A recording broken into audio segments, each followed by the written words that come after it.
at snow na sanhi ng kakaibang early winter floods. Babala naman ng isang eksperto, umpisa na ito ng matitinding pagbaha sa mundo. Ito ang balita ni Early Briones. Umabot na sa taas na 6.93 meters ang pagtaas ng tubig sa River Danube sa Hungary. Ito ang pinakamataas na inabot ng ilog matapos ang extreme flooding sa lugar isang dekada na ang nakalilipas.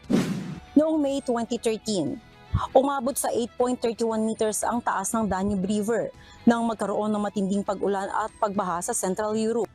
Ito ang isa sa pinakamalalang pagbaha sa rehiyon kung saan libu-libong mga residente ang lumikas.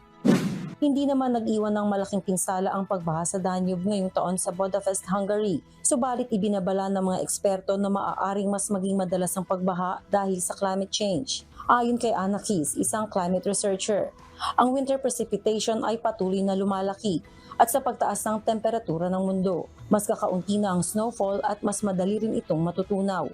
Dagdag pa niya, nasa hinaharap ang pagbaha na sanhi ng pagtunaw ng snow na kadalasang nagaganap sa spring ay maaaring mangyari ng mas maaga. Huling umabot ng 6 meters ang Danube River sa buwan ng Disyembre noong 1987. Subalit hindi ito nagdulot ng pagbaha. Early Briones, UNTV News and Rescue. Diyos ang aming sandigan, serbisyo publiko ang aming pinahahalagahan.